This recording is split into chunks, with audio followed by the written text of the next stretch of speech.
I almost feel like he was in character and being very method about it, so I can't tell if he was actually kind of lost or if he was just like really in character. I had a chance to talk to Philip, director, Philip Noyce, and I mentioned to him, I was so surprised at how much humor there is in this movie, because I wasn't prepared for that, going into it with some of his past films. Yes, that's true. Right? I mean, it's very true. I mean, he's definitely known more for his thrillers and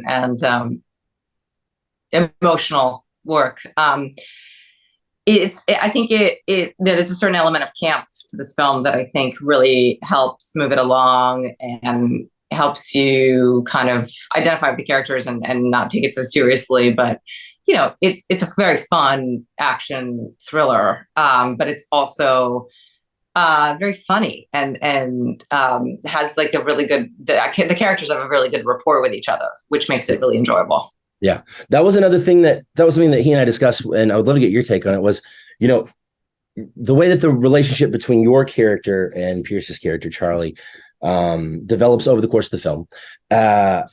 He felt like, his perspective, and look, who am I to tell the guy who directed the movie, like what his movie is, but he felt like, like there's this sort of slow burn to her warming up to him. And for me as a viewer watching the movie, I was kind of like, I saw a little bit of hesitation from him early on in that kind of like, I know who I am and I don't want to put this woman through more than she's already been through kind of thing.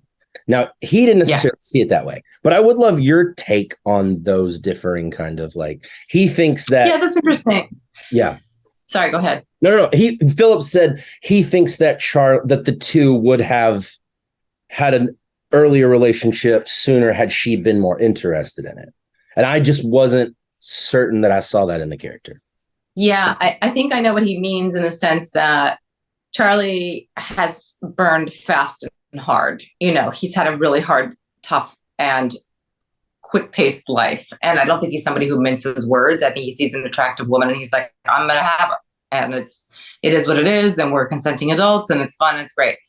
And then I think, but I think what you're sensing is, as he's coming into her house and she's hesitant to let him in and even discuss what's going on, we feel that there's a sense of danger and there's definitely a sense of like, well, he needs to get this done. He's going to do it at whatever cost. However, you also sense that he's a gentleman and you sense that he's somebody that is classy because it's fierce. Right. You know that he's got somewhat of a moral compass and he's not going to really, knock her around unless he absolutely has to. But I agree with Philip in the sense that I do think that before Charlie has a sense to really like get to know it's not until she turns him down that I think he really is taken by her and understands that she's a different kind of woman, much as she realizes that he's a different kind of guy when he doesn't rough her up. He is a gentleman. He is interested in her and is talking to her about her life and things. And she's like, this is different, but she's been so burned that she's not going to go there so easily. Okay. Yeah, that makes a lot of sense. I see it. I definitely see that. Did you enjoy getting to work in New Orleans? Had you ever filmed in that part of the country before?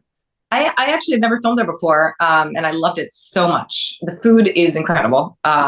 You drink a little too much because that heat lasts throughout the night, and you just want to sit outside and decompress after a long day of work. And everywhere is so sexy, and there's music, and so it's like a very infectious city. And I definitely enjoyed myself.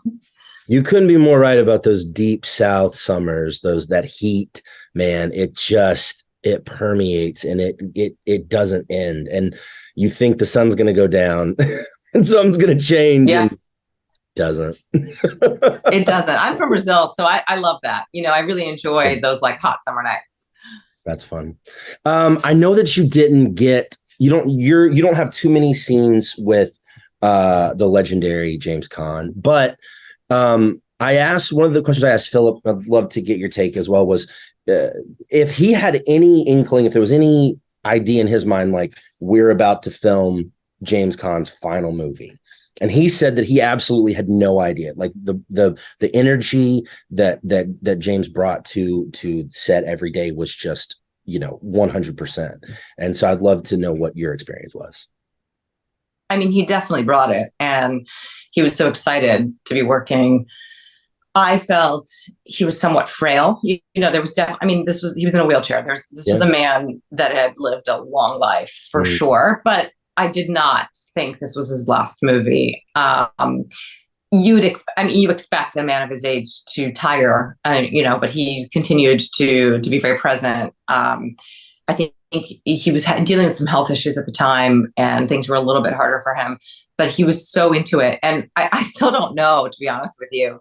He's playing a character that is old and has dementia. So like a part of it, I feel like, was also him being in character. And I guess Philip would know more than me because I was just in the scenes with him. But at times he was saying different words and acting like he was forgetting stuff. But I almost feel like he was in character and being very method about it, so I can't tell if he was actually kind of lost or he was just like really in character.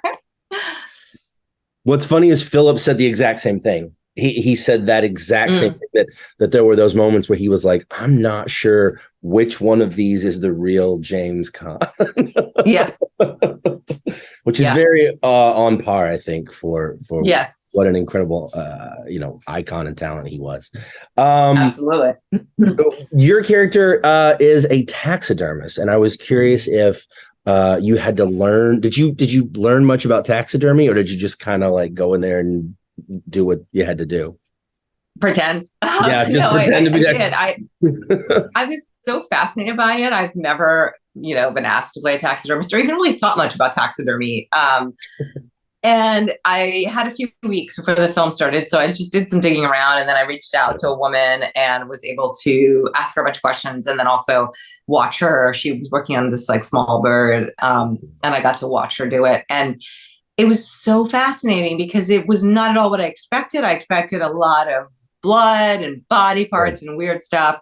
And if there's like an artistry to it, it's so like when you're dealing with a little bird, like there's so many tiny little elements and things, and they really focus on making the animal look lively and alive. And so at times they have to paint the feathers to make it feel more alive, or they have to they have all these different beads and things that they use for eyes.